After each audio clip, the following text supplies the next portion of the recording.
Boa tarde a todos. Aqui é o professor Alberto Nogueira Júnior, da Faculdade de Direito da Universidade Federal Fluminense, cadeira Introdução ao Processo Civil. Hoje vamos falar sobre provas. Não a prova, prova 1, prova 2, nota média, nada disso. Provas. Prova em processo civil. O que se deve entender por prova? Prova pode significar uma atividade no sentido de se conhecer algo, conhecer o que aconteceu, como as coisas se deram, quem fez o quê, quem é o responsável. Então, a prova pode ser o resultado de uma atividade de reconstrução de fatos. A prova pode ser também um resultado dessa reconstrução. Nesse sentido, se pode falar: isto foi provado, isto não foi provado. O autor tem razão porque provou o seu direito. O autor não tem razão porque não provou o seu direito. Vamos lembrar que o Código Civil de 1916 ele dizia expressamente que toda ação pressupunha um direito. A toda ação, a todo direito corresponderá uma ação que o assegure. Então, esta ligação entre direito e ação se dá por meio da prova.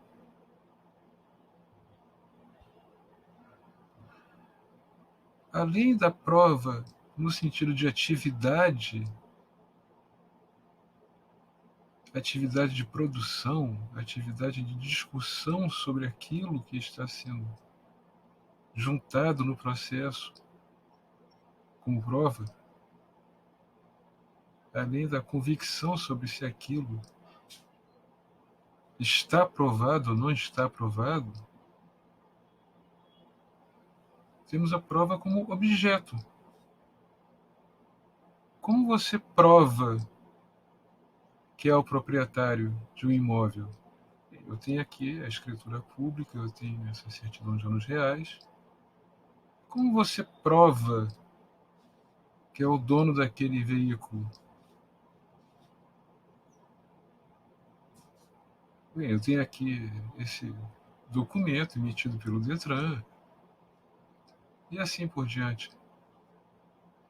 Então vejam, prova é um termo que admite vários significados, portanto polissêmico. A prova ainda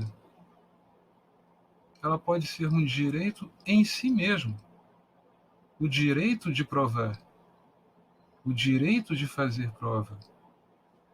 E como assim um direito em si mesmo? Porque, como acabei de dizer, a prova é a ponte, o elo de ligação entre o direito material e o processo no qual ele poderá ou não ser reconhecido. Então, é fundamental. Sem prova, será um milagre o reconhecimento do direito. Daí porque o direito à prova ele está intimamente ligado ao direito ao contraditório e à ampla defesa, com os meios e recursos a ela inerentes. A Constituição Federal diz. O contraditório com os meios Que meios são esses? Os meios probatórios, as provas, o direito de produzir essas provas. Princípio constitucional do contraditório da ampla defesa. E a defesa será ampla na medida em que puder se valer das provas que forem úteis, necessárias, indispensáveis à defesa do direito.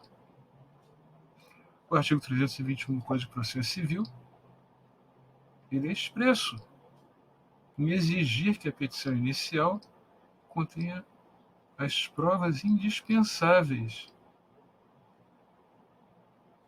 à propositura da ação. Ele determina que o juiz intime o autor a emendar a petição inicial em que existe sua pena extinção, no caso de faltar um dos elementos da petição inicial, descrito no artigo 319 do CPC. Um desses elementos, as provas. Né?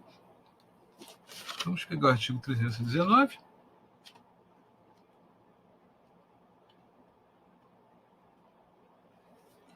A petição inicial indicará, inciso 6º, as provas com que o autor pretende demonstrar a verdade dos fatos. Prova e verdade. Mas que verdade se está falando?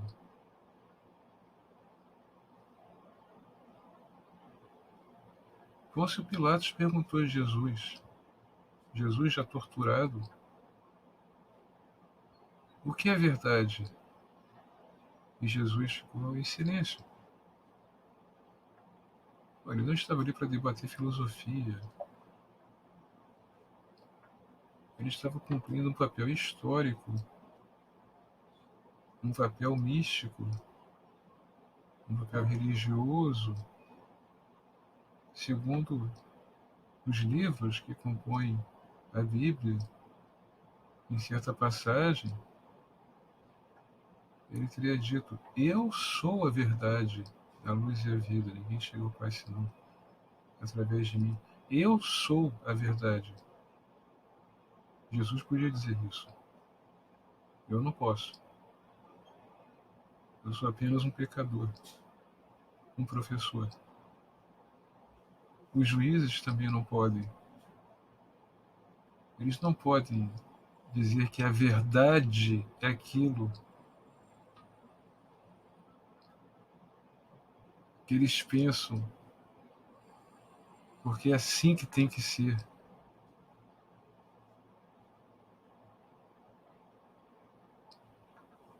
Eu acho. Bom, se acha, já não estamos falando de verdade.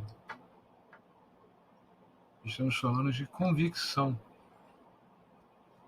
Para mim é isto porque eu quero que seja. Deve ser assim.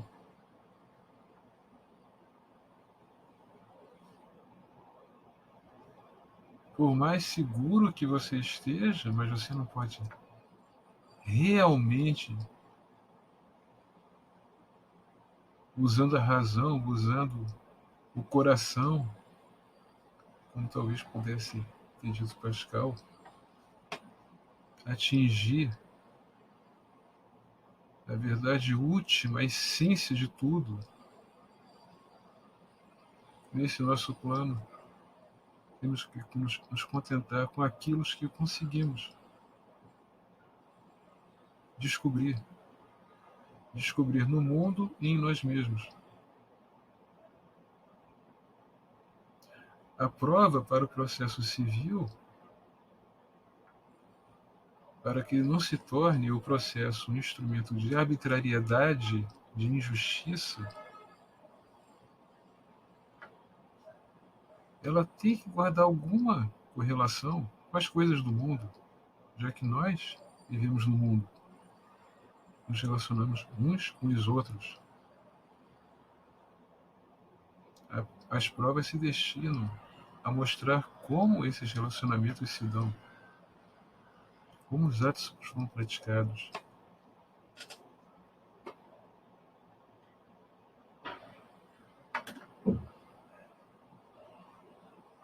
O direito de fazer prova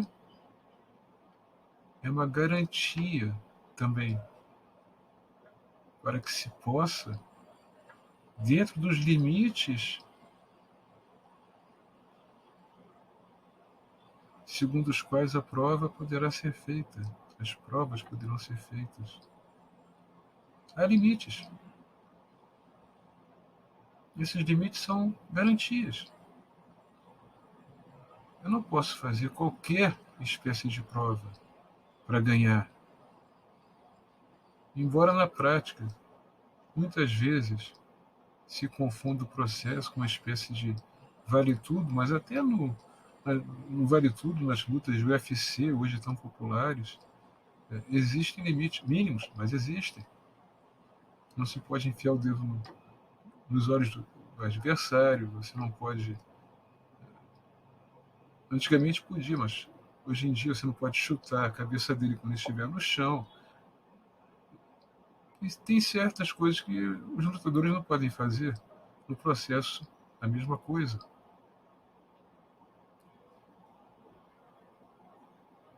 Há provas que simplesmente não podem ser feitas. São proibidas de serem feitas. Por exemplo, tortura. Não se pode torturar alguém, seja de forma física, seja de forma psicológica, fazendo-a passar fome, sede, machucando em maior ou menor extensão, privando a pessoa do sono.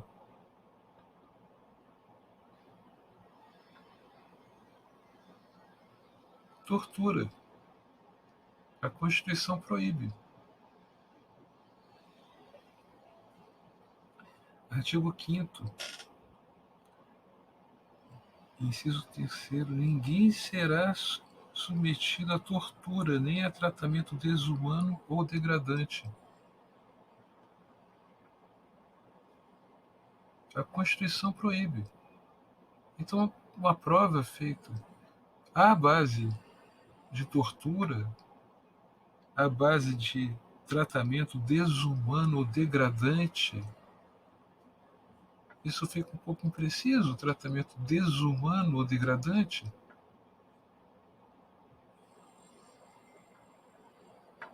Até onde se poderá admitir a violência para a obtenção de uma prova?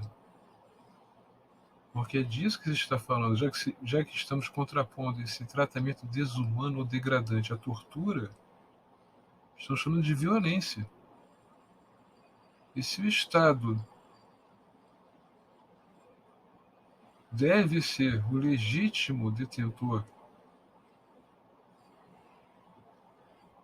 do uso da violência em escala social, em escala macro, então ele deveria estar combatendo com muito mais ênfase milícias, organizações de narcotráfico, de lavagem de dinheiro e por aí vai. Mas se o Estado é o legítimo detentor do exercício do direito à violência, um Estado democrático, ainda por cima democrático de direito, no qual haja participação das pessoas na formação dos atos, das decisões do Estado, de seus órgãos administrativos e políticos, controle social do Estado.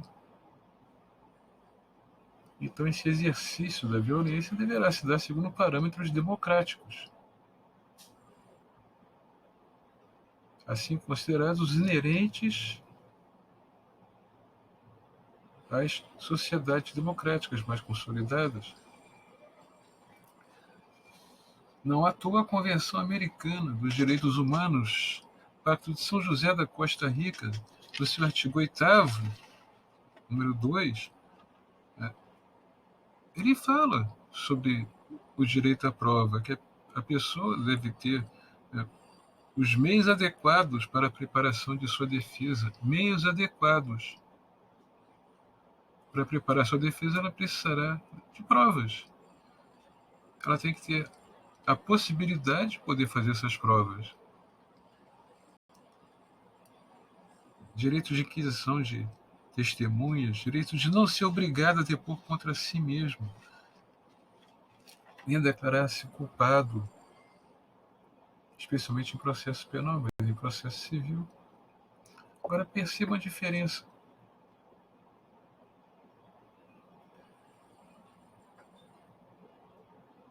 Em processo penal,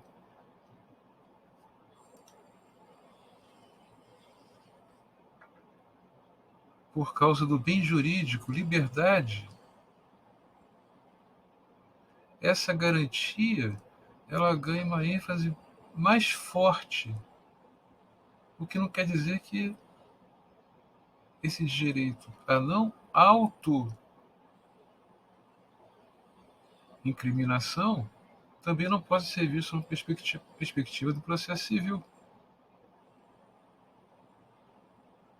Só que ele é mais atenuado. Enquanto no processo penal, se o réu não quisesse defender, recusar-se, inclusive a ser defendido por um advogado, por um defensor público, alguém que possa exercer defesa técnica, mesmo contra a vontade dele no processo penal, será dada ao réu um advogado? No processo civil isso é exceção. Por quê? Porque no processo civil o bem jurídico é propriedade. Ou direitos passíveis de mensuração econômica. O processo civil foi pensado para isso, para discutir questões ligadas a pessoas e a seus bens.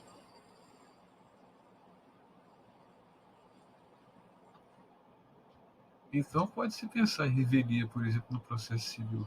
Foi regularmente citado, validamente citado, não compareceu, não contestou no prazo, declarado revel, presumem-se verdadeiros os fatos alegados na inicial. As provas destinam-se a demonstrar a existência de fatos, de atos praticados, ou de levar ao convencimento de que aqueles atos, aqueles fatos não aconteceram.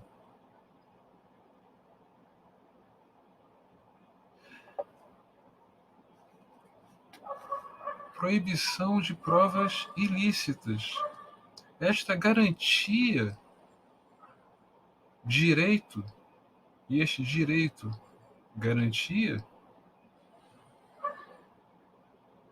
estamos vinculados a isso, tanto no plano da Convenção Interamericana de Direitos Humanos, aprovada pelo Pacto de São José da Costa Rica, um direito convencional, portanto, como estamos vinculados a isso pela nossa própria Constituição Federal, um direito constitucional, portanto, e em legislações, inclusive no CPC. O CPC, no artigo 1º, ele diz expressamente que o processo civil será ordenado, disciplinado e interpretado conforme os valores e as normas fundamentais estabelecidos na Constituição da República Federativa do Brasil, observando as disposições deste Código. Percebam, conforme os valores e as normas fundamentais. O artigo 5º da Constituição Federal, direitos e garantias individuais, a dignidade da pessoa humana, artigo 1º, inciso 3º da Constituição, são vetores fundamentais de todo o nosso sistema constitucional. Portanto, logo de todo o nosso Estado de Direito. A pessoa não ser reduzida a objeto, não receber tratamento degradante, desumano, aviltante da sua dignidade, de não ser torturada, são as hipóteses mais evidentes.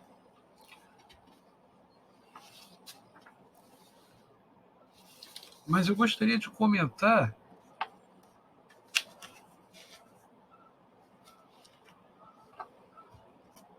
algumas outras provas cujo tratamento pela jurisprudência pode levar à conclusão de que as provas ilícitas, as provas moralmente, e de novo, valendo do Código de Processo Civil, artigo 369, as partes têm direito de empregar todos os meios legais, bem como os moralmente legítimos, ainda que não especificados neste Código.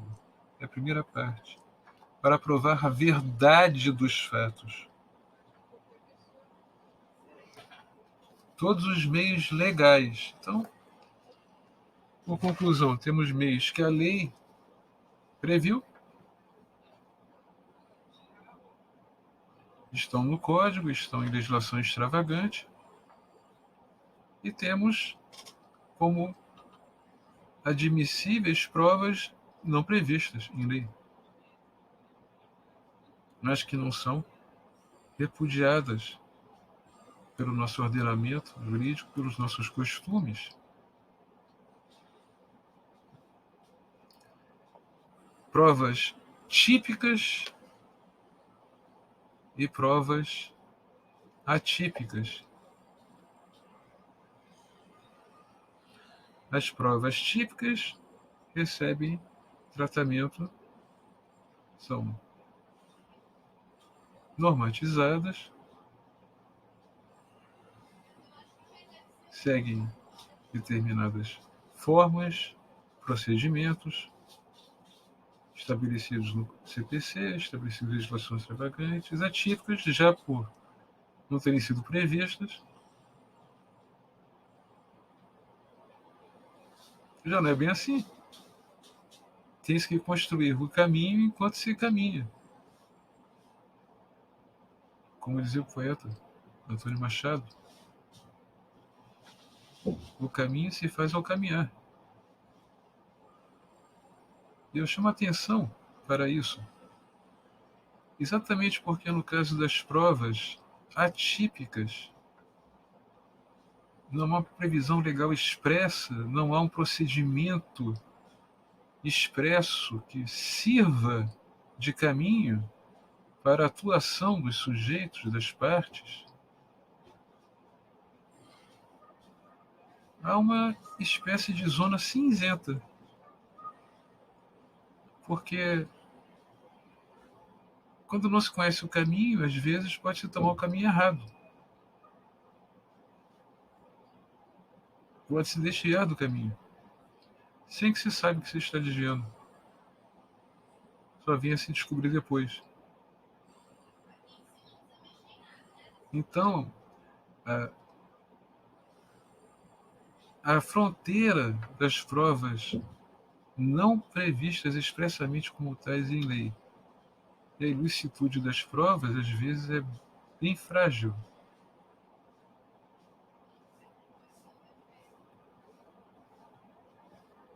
Às vezes não dá para saber direito quando se está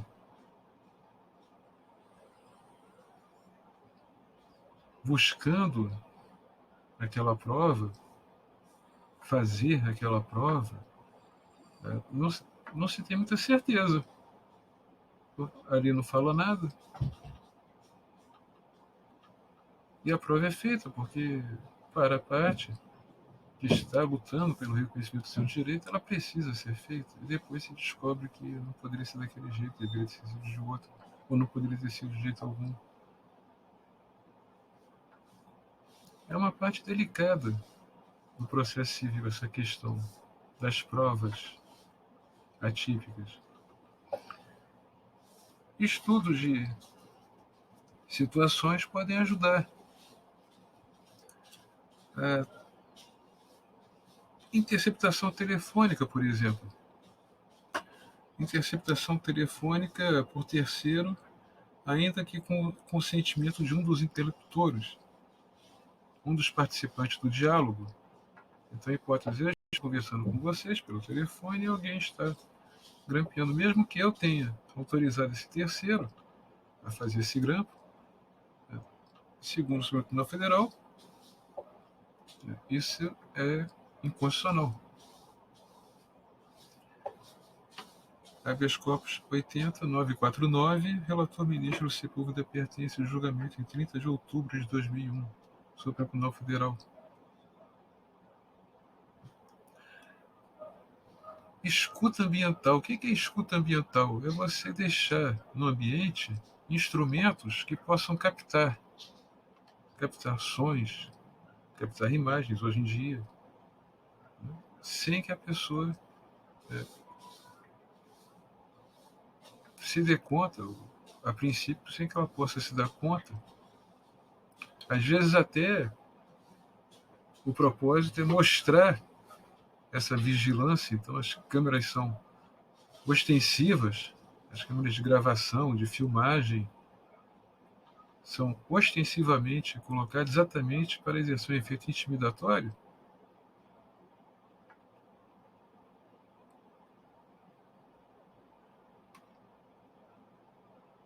Mas nesse caso, nesse precedente do Tribunal Federal, entendeu-se interceptação de conversas telefônicas por terceiro, ainda que autorizado por um dos participantes, é inconstitucional. Agora, se sou eu conversando com alguém ao telefone e resolvo gravar esta conversa, mesmo que eu não advirta, informe, comunique ao meu interlocutor que eu estou gravando, essa conversa será válida. Essa prova, essa gravação será válida, a gravação dessa conversa. E a escuta ambiental? Isso foi muito usado durante os anos da ditadura militar. Continua sendo usado até hoje. Este ano, quantas notícias, este ano 2021, quantas notícias já não tivemos de vazamento de dados?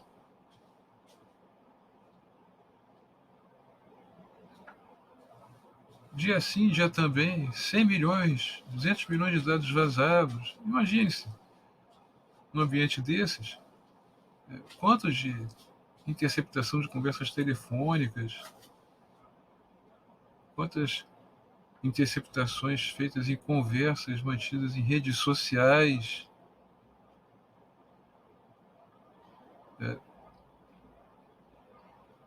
Pouquíssimo disso, quase nada, se encontra regulamentado por lei, disciplinado por lei. Então, como é que fica? Em matéria de escuta ambiental com prévia autorização judicial, o Supremo Tribunal Federal, inquérito, questão de ordem no inquérito 2424, relator ministro César Peluso, no julgamento que aconteceu em 25 de abril de 2007, entendeu que era constitucional, que era legítimo, tendo em vista os fins que se pretendia alcançar.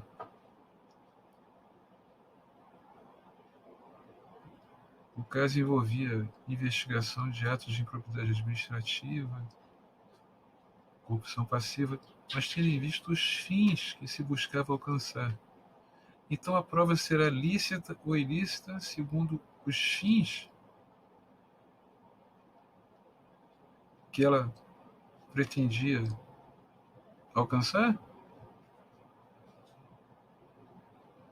Quebra de sigilo bancário, quebra de sigilo fiscal, ainda que sem prévia autorização judicial. Isso poderá ser válido?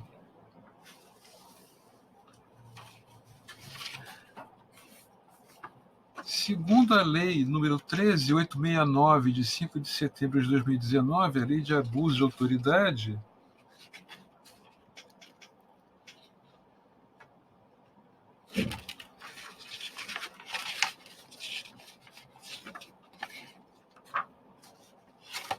deixa eu ver se encontro aqui, rapidinho.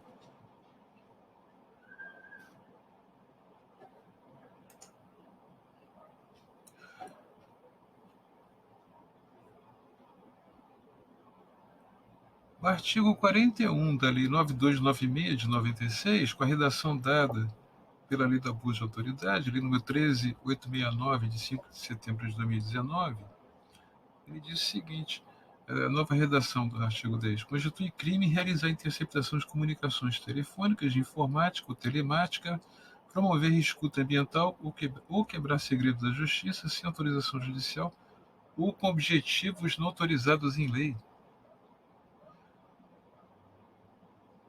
É uma cláusula alternativa, sem autorização judicial ou com objetivos não autorizados em lei.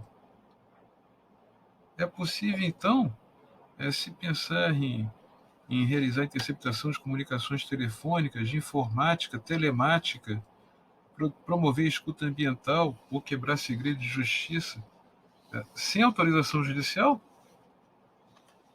Porque a Lei 13.869 de 2019, ela estabelece essa alternativa, sem autorização judicial ou com objetivos não autorizados em lei.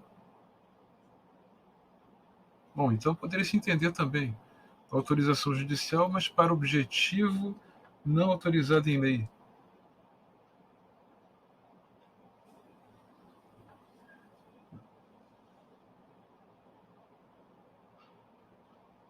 Bom, se a ideia for essa, nem precisaria da lei de abuso de autoridade, né, desde que a conduta fosse dolosa, consciente de que se estaria praticando um ato, não um servidor público, um juiz, uma autoridade administrativa, policial, fazendária, enfim, desde que estivesse consciente que estaria praticando um ato, não para a finalidade para a qual recebeu suas atribuições, suas competências, mas para satisfazer outras espécies de interesses, né, interesses seus ou de terceiros. Para isso já tem figuras típicas no Código Penal. Né? O fato é que essas interceptações telefônicas, segundo a jurisprudência do Supremo Tribunal Federal, formada a partir desta decisão, na questão de ordem inquérito 2424, determinou que essa escuta ambiental é possível, desde que autorizada previamente em lei. Agora, a escuta ambiental ela alcança não só quem está sendo investigado, mas qualquer um que esteja no ambiente, independente de estar fazendo qualquer coisa de errado. Então é uma violência terrível. Você está deixando terceiros numa situação de extrema fragilidade e, numa grande maioria de vezes, sem que tenha nada a ver com o caso, e de repente expõe algo das vidas particulares delas, de suas intimidades. Mas o Supremo autorizou.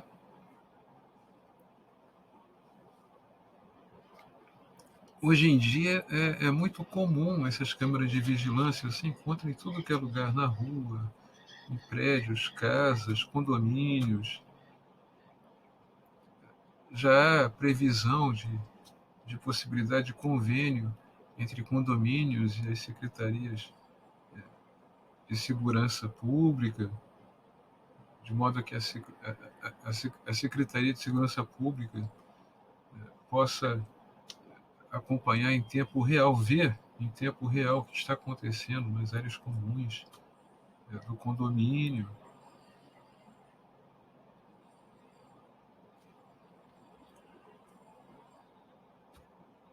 De toda forma, o Supremo Tribunal Federal, no julgamento do habeas corpus 16.66/94, entendeu que essas imagens gravadas por câmeras de monitoramento em posse de terceiros, digamos, no shopping center, possam servir de prova e que o réu tem direito, a parte, né, no caso o réu, tinha direito de ter acesso a essas gravações como forma de sua defesa. Perceba o avançar das situações. Então, naquele julgamento de 2001, entendeu-se que terceiros não poderiam interceptar comunicações telefônicas, mesmo que com consentimento de um dos participantes da conversa. Esse outro, essa outra decisão, já partindo da premissa de que a gravação de imagens, câmeras, filmando as áreas comuns de prédios, shopping centers, por exemplo, que é legítima essa forma de gravação. É uma espécie de negociação entre o direito à privacidade, à própria imagem e a questão da segurança pública. Né?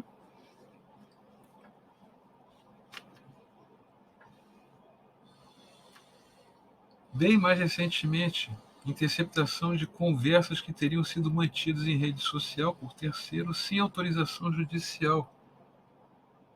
Habeas corpus 174398. Supremo Tribunal Federal, decisão do relator ministro Edson Fachin, publicado no Diário de Justiça Eletrônico de 10 de fevereiro de 2021. Então a situação, para quem não esteja a par, hackers, depois descobriu-se, uma empresa chamada The Intercept Brasil,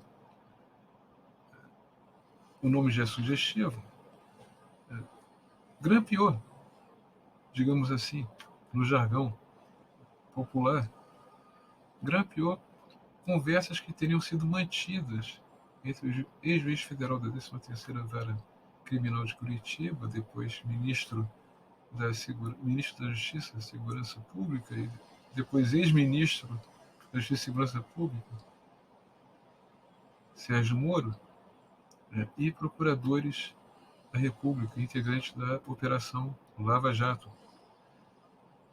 E isso foi divulgado, primeiro,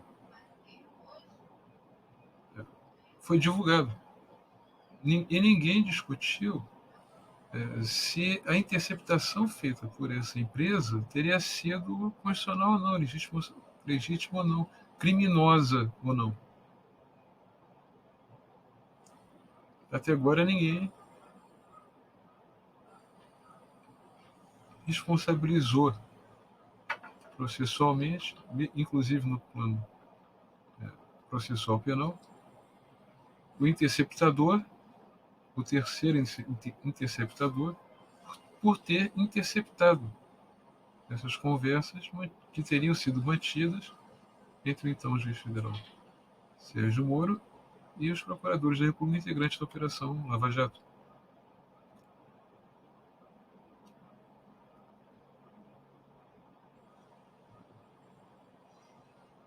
Essas gravações foram objeto de laudo da polícia, de perícia por parte da Polícia Federal, de perícia uma espécie de prova, e que atestou que, declarou que o que encontrou não havia sido adulterado. Mas, ao mesmo tempo, e isso eu recebi essa mensagem hoje, em meu celular, ao mesmo tempo, a Polícia Federal dizendo que não tem como atestar que tudo o que foi encontrado seja autêntico na origem. a PF dizendo não ser possível presumir a autenticidade de mensagens obtidas por hackers. Ou seja, o que ela encontrou não havia sido adulterado. Agora, o que ela encontrou era tudo o que havia para ser encontrado? Porque quem pratica um ato ilícito, como é a interceptação por telefônica, telemática, eletrônica, de dados e por aí vai, sem prévia autorização judicial, como foi o caso, já não está com boa intenção, já não está com bom propósito. Sabe que está fazendo algo proibido na própria Constituição.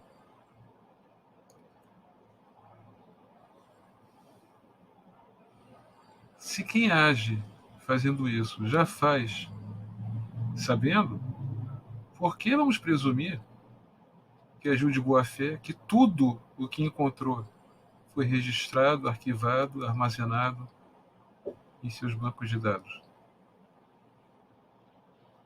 E essa resposta até agora ninguém deu. Bom, muito obrigado. Esta foi a primeira parte desse nosso vídeo sobre provas.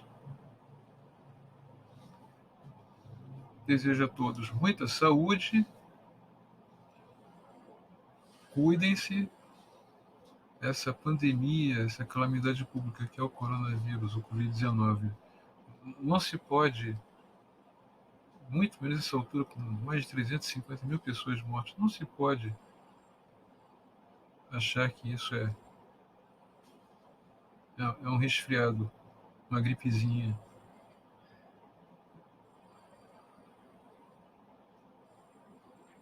Cuidem-se.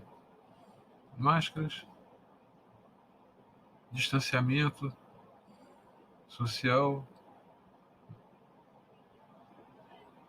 álcool gel. Uma boa tarde e até o próximo vídeo. Muito obrigado.